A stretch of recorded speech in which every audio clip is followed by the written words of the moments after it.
This is Linux Inlaws, a podcast on free Libre open source software, broadcasting from the United Kingdom and Germany. Welcome to Linux Inlaws, Season 2, Episode 39. Martin, how is living in the UK, given the Splinter Group has just elected a new leader? I think it's better than in the US. So I was talking about the US. You were talking about the US. Oh, Yes. The US and the UK are quite different things. Yeah, but Are they now? I mean, going back a couple of quite a hundred years, large they weren't. distance between them, in fact. But, Yes, but I mean, they evolved from the same origin, didn't they? Now, as far as I remember, Boston Tea Party. well, if you go back a few billion years, they were attached, I suspect. No, Martin. I'm just talking about a few centuries. Nothing to worry about. Okay. Yes. Mr. Trump hasn't threatened to buy the UK yet.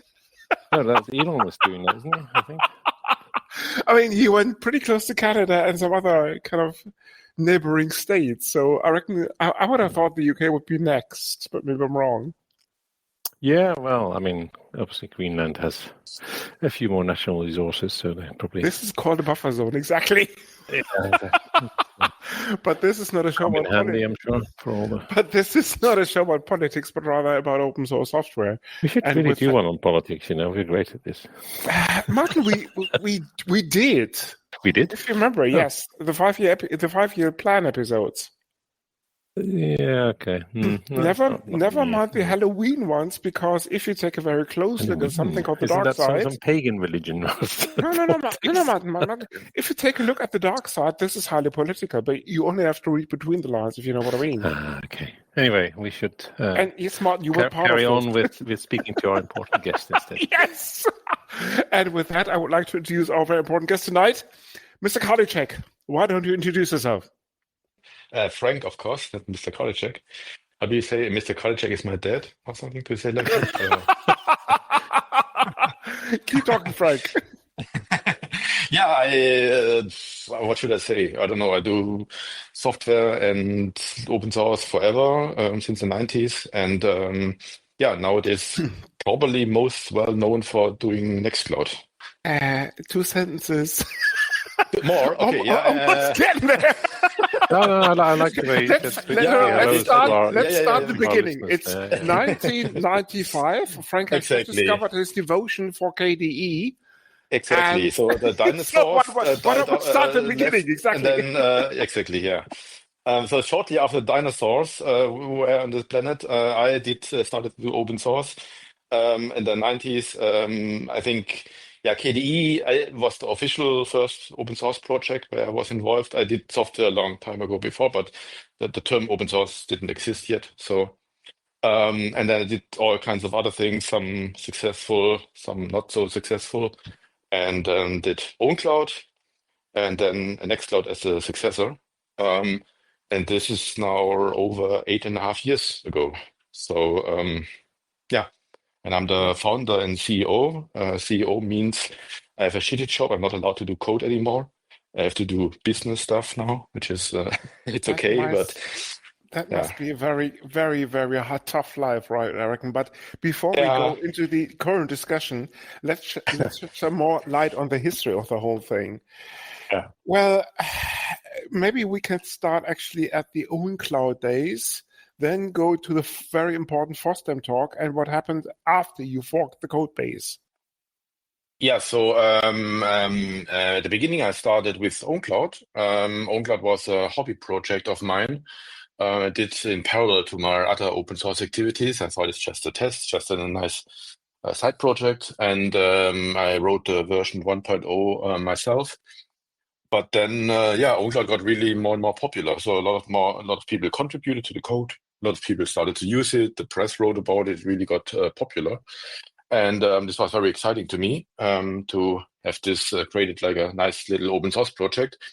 But after 1.5 years, it became clear that this is getting so big and interesting that there's an opportunity to found a company around it. Having a company, of course. When? This was in end of 2011. All right. Okay. Yeah. And having a company is, of course, cool because then you can actually pay people write open source software. and you just have more resources for marketing and promotion and events and stuff like that. At the time, I thought that I cannot do this alone. I don't know how to build an organization company like that. So I looked for two other co-founders. I found two other people, and together, end of 2011, we founded the OwnCloud company. This was founded in the US because I was convinced that, hey, we need to do this in the good way. So doing this in the US and having venture capital there and having American managers there. And so this is the professional way of doing software. Okay. And but unfortunately, after some time, it became clear that I just picked the wrong people and the wrong setup and the wrong investors and everything.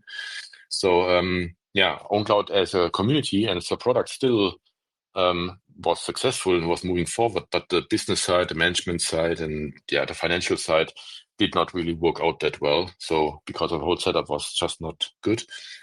So then 2016, beginning of 2016, OwnCloud was basically bankrupt. So all the money was gone and it was not working. Wow. But I thought, okay, the software is still good. The community is still good and very interested and like what we're doing and is contributing, and customers like it, and the team was good. So there's an opportunity to somehow reboot it with a better setup. And then, middle 2016, like 12 people left the company, including me, and we founded Nextcloud as the successor. And from the very beginning, we sat together and discussed, okay, what can we learn? What can we do better? What should we do differently?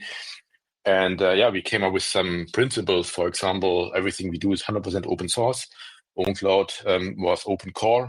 That we also want to be more community oriented, that we don't like external investors, that we want to be more sustainable, and so on and so on. And with these new principles, I'm really, really happy to say that Nextcloud is quite successful now and healthy and independent and it's going strong. And I'm really proud about what the community and the team and everything did the last 8.5 years. Needless to say, there's a famous FOSS talk, and links, of course, will be in the show notes, about how Frank fought the company exactly. So just take a look at this recording. Yeah. This talk is I give a lot of talks, so I give really lots and lots of talks. But I have to say, this talk at FOSS I will never forget it. This is probably one of my, most memorable events in my life. I have to say, I got goosebumps and people were applauding, and everything was really good. Yeah. I mean, I was there, and I would call the presentation pivotal. Because, you could see it, and people, if you have a chance, watch the video stream that was recorded, because it tells a lot about how Frank is behaving on stage in terms of how he was attached to the company. And I reckon it's probably fair to say, without going into the emotional details, that it was one of the hardest decisions in your life, right? Oh, definitely. This was one of the hardest decisions in my life, because it's a big risk, right? You start, you're the investors and your other co-founders are then suddenly turn no longer friends, friends, basically turn into enemies. And this is, of course, very risky if you're just like one guy, right? And but at the end, it was like, you have to try it. Right? This is why I founded OwnCloud Nextcloud in the first place, because I really think it's important software that needs to exist, because without this, like, all our data and communication is in the hands of like 5 big companies. Right. I really believe in the decentralization and federation and open source in the cloud. So for me, this was, bigger than me. It was just something that, not trying it felt like being a coward. So, of course, yeah. But OwnCloud is still around, or aren't they? Yeah, it's interesting because, as I said before, OwnCloud was basically bankrupt at the time. And then when the whole team left, including me, it was then fully bankrupt, filed for bankruptcy. And I thought it would just disappear. But they found another investor like bought basically the pieces and tried for, 7.5 years to put it back together. And I didn't expect that because I don't know if they would have looked into the fundamentals, they would have seen that this is not working. Yeah, but this new investor then tried for many years, but at the end, like sold to another American company a year ago to Kiteworks, and no, it's Kiteworks, okay, of all places. Interesting. Yeah, it's a proprietary software company. Talking about talks, you were, of course, on the show before. Of course. Links will be in the show notes. Martin, go ahead. Yeah, so, well, I mean, the point being that we're inviting guests to see what's happened in the meantime, really, right? So really projects evolve and get bigger or smaller or and things like that. So what is the growth of Nextcloud been over the last, 3-4 years that we spoke to you last? About 2, I reckon 2.5 maybe. I'm lost. Yeah. And this is why we have a back catalog, right, in our RSS feed. I think so.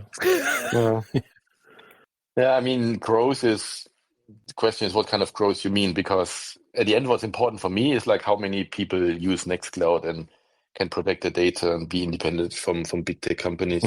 But that's something we don't measure, right? Because I have no clue how many people are using Nextcloud. Obviously, we don't track them. That's the whole point of Nextcloud. We know from our update server how many Nextcloud servers are out there, and there are like a few hundred thousands of them. And if you assume that every server has some users, then yeah, we have quite some few million users. Full disclosure, Linux Inlaws would be one of these users because we use Nextcloud for the podcast, actually. That's nice. 2 users, yeah. Okay. 2 users, yeah. So I'm quite happy that more and more people use Nextcloud. It's definitely growing in an install-based perspective. We as a company, I'm also happy that we are growing. I think we have 125 employees now, and we don't have any investors anymore. That's a good thing. So we're fully independent. The growth is purely organic. So basically, we only spend money we get from customers. And talking about customers, maybe people are wondering, hey, it's open source. What do you mean with customers? The software is, of course, free, and people like you and everybody else can use it for free. What we are offering is like support contracts. So if you're a big organization, big company, big university, government, I don't know, maybe you want to have like a support contract directly with the people who build the software, and you want to call someone if something breaks and so on. And this is what these organizations are paying for. This is how we make 100% of our money. So yeah, I think it's the best open source business model, to be honest. I'm not a big fan of open core and all these other options. And we are growing, fully independent, sustainable, going well. Maybe from the product side, it's also interesting that when I started it as a pure file sync and share solution, basically like an open source Dropbox. But the world moved on, and sharing files is still good. But you want to do a little bit more. You want to communicate. You want to collaborate. You want to have mail, calendar, contacts, collaborative editing, video calling, chat, and so on. So nowadays, Nextcloud is a full collaboration suite with all these features. Basically, alternative to Microsoft 365, Google Workspace, Slack, Zoom, Dropbox, Box.com, all the others. We're basically the only one from all of them that are open source and can be deployed and run wherever you want, so fully decentralized. I mean, this is one of the sweet spots of I reckon Nextcloud, because of this ecosystem / marketplace, because many of these plugins, extensions, whatever you want to call them, are open source as well. But if memory serves correct, you hit a few bumps here and there, because I can recall that you tried to limit the instances of Talk, which was a plugin pretty close to Zoom and all the rest of them during the pandemic, or even before, I can't remember, to 4, and that caused a little bit of a shitstorm in the community, didn't it? No, that's not completely correct. We never limited anything. The thing is that if you do a video conferencing using WebRTC, there are basically two fundamental different ways of doing that. One is peer-to-peer. Basically, if you do a video call with like 5 people, which means that every person is sending their video stream to 4 other people, basically, right? It's like there's no central server involved anymore. You're just doing peer-to-peer distribution of the audio and video streams. And the benefit of that is that you don't need a server. It's peer-to-peer. The problem is that, as you can imagine, the more people join, the more bandwidth you need. So especially upstream. Yeah, the Jitsi model is essentially, yes. Yeah. And if you have like more than 4 or 5 people, then this doesn't work anymore. It just that the traffic grows exponentially with the number of attendees, and this doesn't scale anymore. And this is the normal way of Nextcloud Talk, and it still is the normal way. If you just install it, just activate it, it works like that. But it has a limit of users, but it's not a limit we built in. We would never do that. Okay. It's just like how the architecture works, right? That the alternative would be to have a central server that collects the streams and distributes them. That's called a SFU thing. And if you install that, then Talk scales to hundreds of users. So it scales like, Yeah, so similar to Big Blue Button and all the rest of them. Yeah, exactly. And it's true that we tried to have this central server for customers only. It was still open source, but we said, okay, maybe we just give this to customers. But this was a bad idea.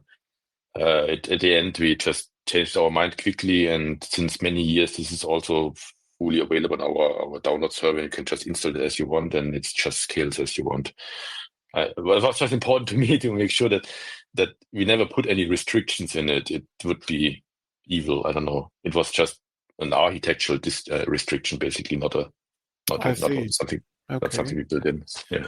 I mean, much of the sweet spots, I'm tempted to say, basically comes out of the ability to host this wherever you want. So if I take a look at the reference customers that actually use Nextcloud, many of them are actually in the public sector. And if I'm completely mistaken, and again, I'm old, so memory might be failing me, there was something called the Bundescloud in Germany, where actually the whole public sector came together and said, now look, because we can swing it ever with any way we want it, whether it's hybrid, whether it's on-prem, you name it, we're going to select Nextcloud as our collaboration / file sharing solution of choice. Back about 5 to 6 years? Maybe I'm wrong with the timescale. Yeah, so this is interesting. This is also something I had to learn over time. So first the good news and then maybe the bad news. Let's start with the good news. So when I started this, and then the first customers came to us and said, "Oh, that's interesting. Can we work with you?" I thought that something like Nextcloud or OwnCloud at the time is very interesting for like enterprises, for companies to protect their data. And I thought that governments, they're just so slow, they never move forward, and universities, they're so slow, and then education, they're so slow. I really thought that companies will be our first big customers. But the opposite was true. So the companies are actually slow, and the public sector, like governments, actually all over the world, especially all over Europe, but all over the world, they really care about where the data is and who has access to it. So actually working with these companies, with these governments is actually, very interesting for us, and also same for universities and for the telecommunication providers and for schools. So these are very attractive markets for us. The enterprises, the companies, not so much. So I was completely wrong with my assumption. So governments, very interesting. As you said, the Bundescloud stuff, one of our first big customers, I think 6 or 7 years ago, that's one of the examples. But now comes the bad news. So in Germany, we have this federal system. So there is a central government, of course, but the central government has relatively not a lot of power. So because there are also the states, and the states also have a lot of power, and then inside the states you have like cities and all kinds of other organizations. And So the power in Germany is, and this of course comes for historic reasons, is very distributed. So because you have a great contract with one organization doesn't mean that you suddenly supply the whole German government, because they're just responsible for a tiny part. So this Bundescloud project, and we're still doing it, and it's still successful, but that's only a tiny part of the government. Actually, we have a few hundred contracts with a few hundred organizations in Germany alone, and they all do different pieces of the government. So that's the bad news. It's not like one deal and then you're done. It's like so many small things you have to do. And it's the same all over Europe. So on the upside, how much, if you can disclose that information, how many percent do you make actually in the public sector with regards to your overall revenue stream? So I don't have the number here. I can only do a gut feeling. I would say maybe 40%. Okay. The public sector, I would say. Yeah. And the rest are evil corporations. I'm joking. No, I think I don't really have the numbers here, but I would say there's a few percent universities and schools, and then we also have some deals with some big telcos, like the German telecom, and some other big telcos all over the world, and then also some companies. So I think it's mostly education sector, telecommunication, and governments, and then the enterprises are maybe 20% only. Yeah. Well, as you obviously are aware, there's many European governments are, let's say, mandating open source more and more. Is that something you've seen as well over the last few years, that part of your customer base has grown more than? Definitely. Yeah. Definitely. So there's this term digital sovereignty. And this resonates quite well, for example, in Europe especially. Yeah. Where you say like, hey, this IT thing is actually important. Where's my data, right? Yeah, exactly. It's not like just some commodity, that's something that's just boring. Everybody realizes it's actually strategic. For example, after the Ukraine war started, the Russian invasion in Ukraine, which had a big impact on Germany, for example, because suddenly there are problems with getting oil and gas from Russia. Then people realize, this dependencies, they're actually important. They can actually, if this goes wrong, this actually can be a bit of a problem. And now everybody's thinking about it, like, what dependency do we actually have? And maybe we should at least understand it and maybe have a plan B and have it a little bit under control. What happens if something goes wrong here? And at the beginning of the show, you joked about some new government in the US, right? Which I thought would go into politics, but things are a little bit unpredictable there, I think. And and a lot of governments, countries in Europe, they think that maybe we should invest a little bit more into open source here. Yeah, it's interesting that you mentioned the Ukraine war. That I hadn't considered that had an impact in the IT sector as well in that way. Clearly, there's been many affected Russian developers and all that kind of stuff that were part of many organizations, but from a sovereignty point of view as well. You mentioned the growth of your employees as well, right? The companies. I don't remember how many you mentioned were working for you back when we spoke to you last. It was, I think, I don't know, in the 30s or 40s, maybe, something along those lines. But you have this employee-funded model, right? Is that still the case? And it's quite unique, I think, in IT companies in general, but also in open source, right? All your contributors are actually part owner of the company. Is that how it works?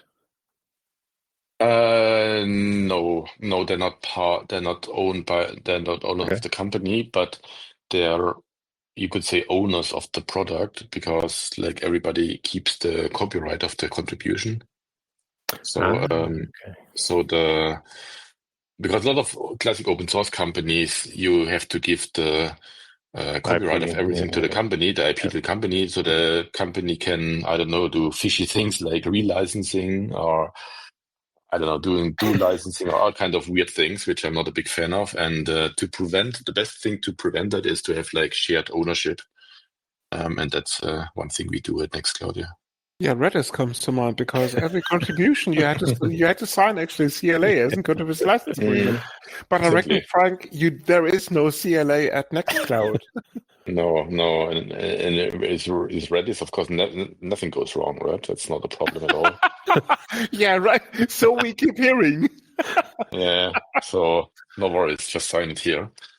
Yeah, that's exactly the thing. Yeah, so this is a bit of an insurance with this shared ownership. It's insurance that if you contribute to Nextcloud and you think it's open source, you know that it always will be open source, because the contribution is still owned by you, and you need to agree for a relicensing in the future, and you don't agree, so it will not happen. So it's basically insurance for everybody. So given the fact that licensing is actually one of Martin's favorite subjects, what's the overall FLOSS license that Nextcloud is under? So we everything on the server is HGPL v3 plus. Faro GPL, okay. Yeah. Why? Yeah. Communism. No, freedom.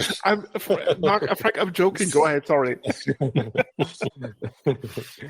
No, I mean, I don't know should we go into licenses? Maybe it's a bit boring. I don't know. There's an episode on that. We'll link in the show notes, but Frank, feel free to go ahead. Yeah.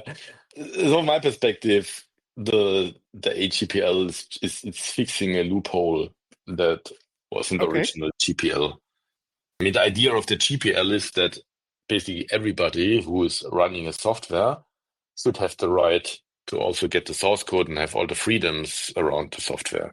That's what the GPL says. But the GPL was written in a way where running a software means running a software on your computer. But, well, then later came the internet, and and now we're all using software that is running somewhere else.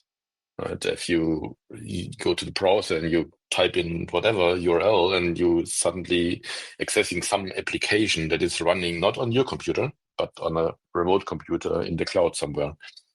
And this was a bit of my perspective, is a loophole of the GPL, because then suddenly you're not really you're using the software, yes, but you're not really running the software. Someone else is running the software, but you're using it. And this was a bit of just oversight in the GPL, and the HGPL fixes this basically. It means that, well, if you're using a software over the internet, then you still have all the 4 freedoms. You still have the right to access the source code, to change it and redistribute it and so on. So for me, this was quite natural. Yeah. For those people who don't have the time to listen to the 4-hour episode on open source licensing, we should probably explain what the FLOSS GPL is with regards to the difference between the FLOSS GPL and the GPL.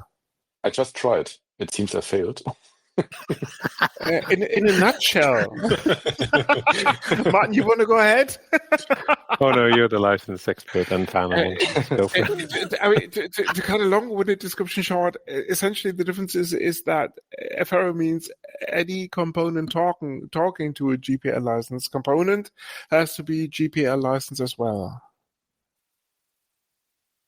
So if you're using just a REST API to talk to a GPL license component, you better make sure that a GPL license component, you better make sure that your component is at least GPL, if not a FLOSS GPL license as well. Frank, did I get that correct? I think so. Excellent. But, you're the expert. So that proves that I'm not as old as Martin claims me to be. Martin, over to you. Yes. You briefly mentioned Redis. Obviously, as you know, Nextcloud can also use Redis for some caching. Are you likely to change this to a more open source friendly caching solution? Yeah, I mean, to be honest, I'm not a full expert there. I think the Redis forks that exist still use the same API, I guess. So it should be compatible. But That's correct, yeah. Yeah, so this should all work. This was my assumption, but this is where my knowledge ends, to be honest. But obviously we are all about free software, which means the whole stack should be free software and open source. At the end of the day, Nextcloud, full disclosure, and the links, of course, within the show notes, is written PHP. PHP does support a standard Redis client interface, if not completely mistaken, that actually speaks the Redis WAR protocol. Yeah. So as long as the forks, rather, because I reckon apart from what's called Martin Valky, right? It's one of them. Yeah. There's a few forks. Yeah. As long as Valky, TB exactly. As long as Valky and friends still speak the WAR protocol, I mean, you're off to the races.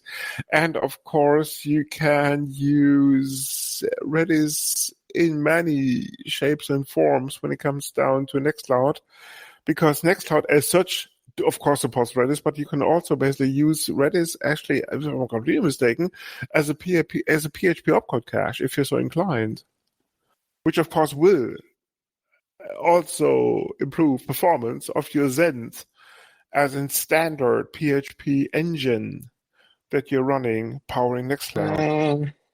It's getting a little technical now. I don't know how nerdy we want to get here, but I don't think I have a different opinion, actually. Go ahead. I mean, Frank, we still have about 3 hours left, so max is out. Exactly. Yeah, so, I mean, if you do caching, you can always decide if you do, let's say you have a cluster setup, right? You have a cluster setup, you have like 10 application servers, 10 web servers with running 10 Nextcloud instances on it. So, and then the question is, do I have the caching locally, or do I have local on the individual machines, or do I have the caching centrally, like on a central Redis server or cluster, right? And the thing is with opcode cache is caching like the parsing of the source code. The source code never changes, right? The source code changes once a month when you install an update, and then it never changes again. So in such a setup, local caching is way more efficient than a centralized caching. Basically, a shared cache between the different cluster nodes is, it's for other things like, I don't know, caching database queries, for example. It can be interesting. But the opcode cache, I think, should be local. But I don't know, it's just too nerdy. No, I mean, you're absolutely spot on. As long as you stick to a von Neumann architecture. Once you leave this, things, of course, will become different. Oh, this escalated quickly here. Details people will not be in the show notes if you can get the joke. What would be two different podcasts? What would be a not Neumann architecture? Does it even exist? Let me send you a URL of a company called D-Wave.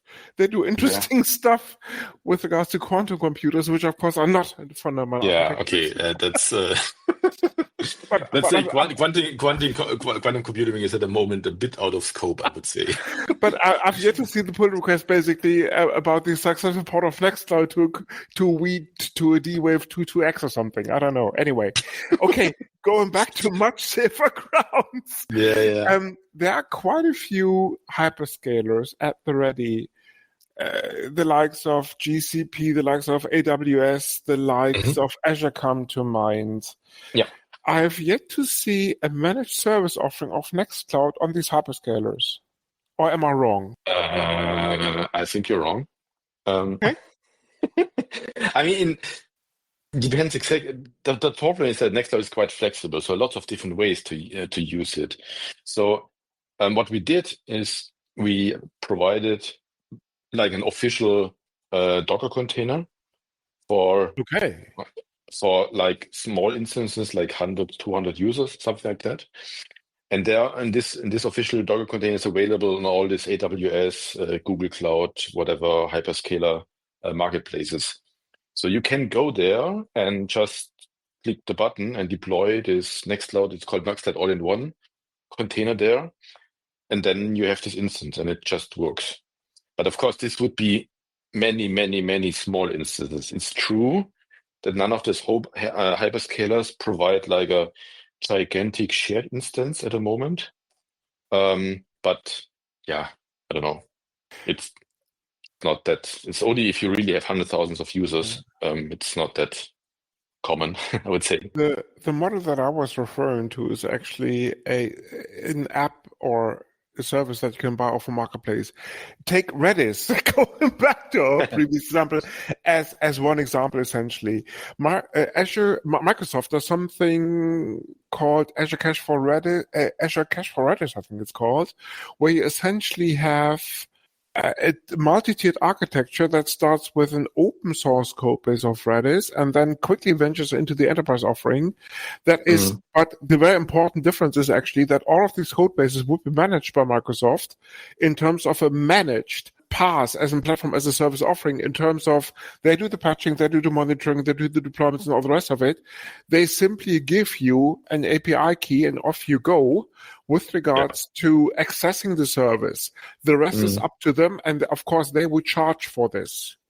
No, and get what you mean. It's all this Azure, AWS, hyperscalers, they are focusing on the platform infrastructure layer at the moment. They're not really providing application layers on their own. And the reason is, of course, this exists, right? Microsoft has Microsoft 365, which is the application that at the end also runs on Azure, I guess, internally. But Azure is not doing an application layer because that's Microsoft 365. And also Google Cloud is the application layer is Google Workspace, right? Which, that's the difference. So that will not provide, I think, like a managed Nextcloud that would compete with their own product, I think. But as you said, we are available in all these marketplaces and you can buy it. I mean, the price is zero, of course, but you can buy it and deploy it there and use it.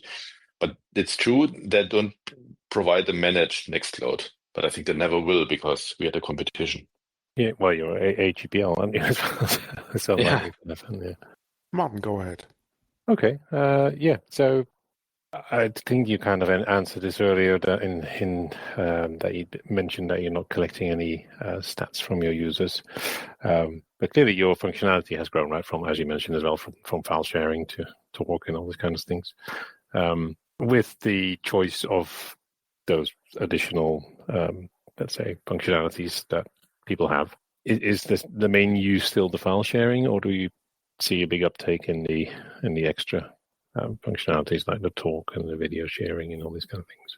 Yeah, we, as you said, we don't collect any statistics there, but we did a survey last year. We asked in our community, like, hey, you want to participate in a survey? And then we also asked, of course, which apps do you use? And so we have a bit of an overview what people say that they're using. And it's actually quite interesting. It's really surprising. There's stuff like the calendar, for example, is crazy popular. Yes, we use it as well. Yes. Very much so, yes. So it was surprising to me. I did not know that calendar is such a big thing, but it is. Well, if you need a shared calendar, then that's the way to go, isn't it? Yeah. If you don't want to use it. We have lots of community apps. I mean, we have a few hundred apps that you can put on top of Nextcloud, and there's some weird, not weird, but surprisingly hidden champions in there. For example, it seems that one of the popular, and not super popular, but surprisingly popular apps is the cookbook app. So if you really like to cook and you want to manage your recipes somehow, there was some community people developed a cookbook app that runs on top of Nextcloud, and according to our survey, this is very popular. So I did not expect this at all. Martin, didn't your wife install this? No. We Are you have sure? books Okay. on the shelf. We haven't used any apps for this. Maybe I was just getting confused. It certainly wasn't my wife because I'm not married, right? So I think your recipes are on handwritten bits of paper. yes, I'm old school. Anyway, it doesn't matter. But interesting. But I mean, yes, this is one of the kind of I'm almost tempted to say benefits. And I mean, if your marketing department is listening to this episode, of course, the email address is sponsor at linuxinlaws.eu. But rest assured, I think that really makes Nextcloud to stand out from the crowd in terms of you have many file sharing solutions like SyncThing, like what have you. But it's really that ecosystem, that marketplace that drives adoption towards Nextcloud, because full disclosure, we are using a LibreOffice add-on called Collabora on top of Nextcloud to do many things for the podcast. Mm-hmm. No, it's definitely it's really good to have this ecosystem, this platform for many reasons. Of course, for the users, the flexibility, you can really customize it as you want. You can really do what you want to make it your own. Also, sometimes we are criticized at Nextcloud for doing too much, but that's not really true because, as I said, everything is an app. Everything is a plugin. And you can just, what you don't like, you just disable. And what you like, you enable. So if we do things you don't like, just don't use it, but you don't have to. So it gives the whole platform quite some flexibility. And there's also, sometimes we have like feature requests or people do pull requests, or I don't know, want to do things. And most of the time they're great, but sometimes they're also a bit controversial. It's like, I don't know, this is a bit of a weird feature. Do we really want to have that? And we can always say, hey, why don't you put it into an app? Because then it becomes like optional and flexible. Well, that's a problem. Yeah, in a way. But yeah, the people who like it can enable it and others not. So it gives you the flexibility. And also the code is like, Nextcloud code is so much easier to maintain if it's modular, right? If it's one gigantic blob of code, it becomes, of course, horrible. But because it contains out of lots of different small pieces, it makes it more flexible. And also, last benefit is from the hiring perspective. It's actually, I think probably most of the engineers we have, they are started as contributors. Maybe they wrote an interesting app, and then this app became popular, and then it popped up, and like, okay, that's interesting. For example, we're doing a lot of things with AI at the moment, and one of our main AI engineers, Marcel, he started as a community person, developed this Recognize app. So this app is you can detect faces in your pictures and objects in your pictures. So you can, I don't know, the app can detect all cats or dogs, I don't know, in your photos, and then you can into the search and say, looking for cats, and then you see all the photos that you took yourself that contains cats. And yeah, he developed that as a community person, and then we hired him, and now he's doing lots and lots of more cool AI stuff for us. So this whole app ecosystem is also very good for, I don't know, getting into the Nextcloud ecosystem and then maybe become an employee at some point. Changing tack just a little bit. If I take a look at your GitHub repo, there are 2,159 issues open. About 99.5% of them still to be triaged. That means, from the outside, that is, of course, the RCA, as in the root cause analysis, hasn't been concluded yet, or somebody's really lazy with regards to tagging issues. Yeah. I'm just wondering, any thoughts on this massive number of open issues? Yeah.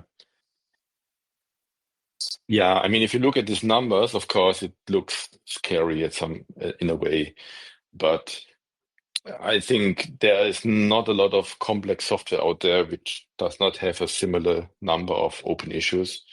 It's just, and also if you consider our community, which is really, as I said, we have millions of users. So properly tagging and prioritizing these bugs is a challenge. It's true. And the number, of course, is high. It's too high. I think we're doing a good job with finding the critical ones and fixing them. For example, if you go to nextcloud.com/changelog, there you see the changelog of every patch release we do. We do a patch release roughly every month. And you see, I would say, quite a long, impressive number of fixes that we do, like with every dot release. So I think we are doing quite well with keeping Nextcloud stable and bug-free.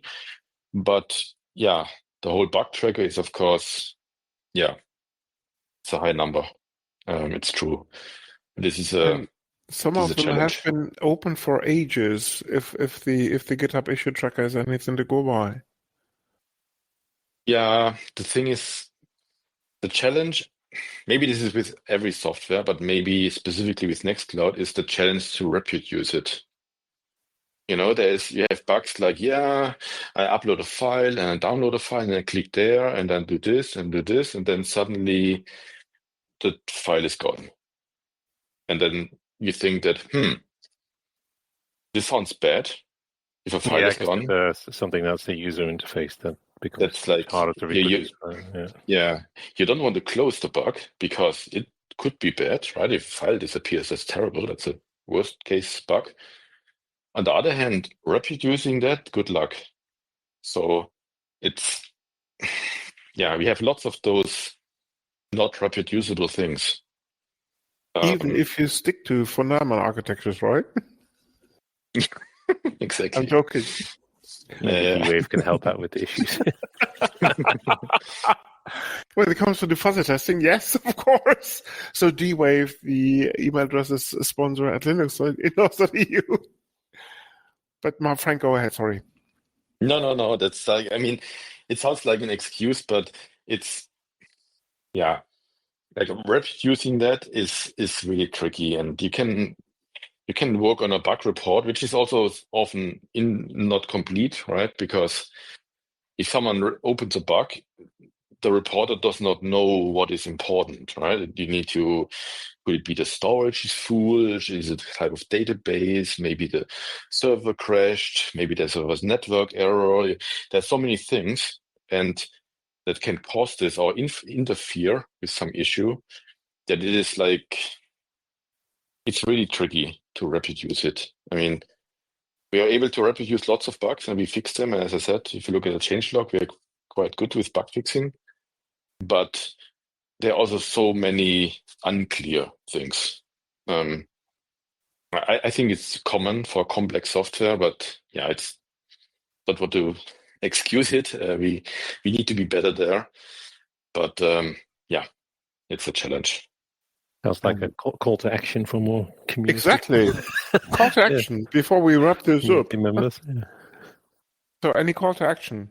Well, Right. get involved with the community. GitHub. Everybody, everything helps, right?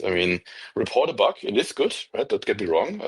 The more bugs, the better reports, but please provide as much information as possible. Also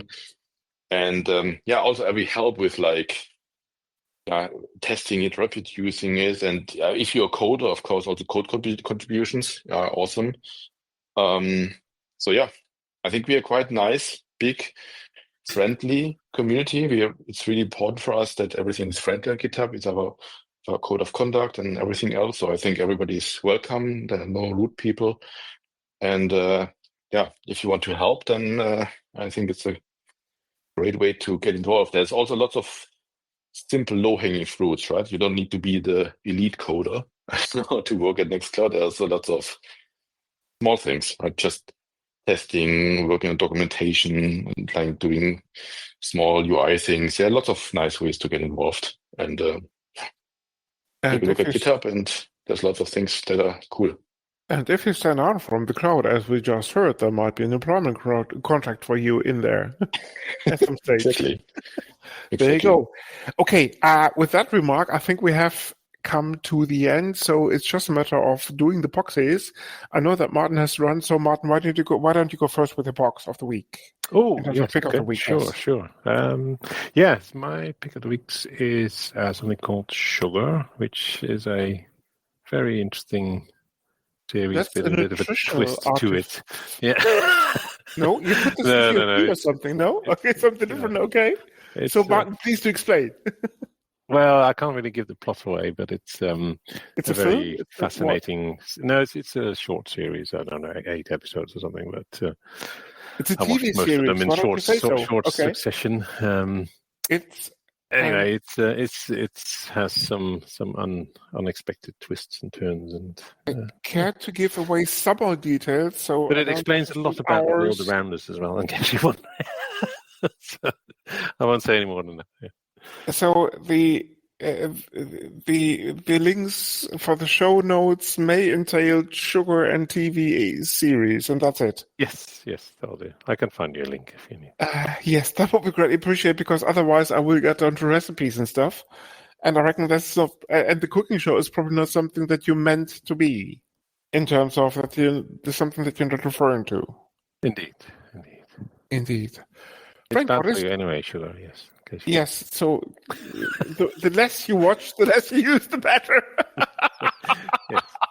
All these things that happen. Frank, Yeah. exactly. Frank, over to you. Sorry about what? Your pick of the week. The pick, the pick of the week. Software. I watched the latest TV shows. It's called Silo.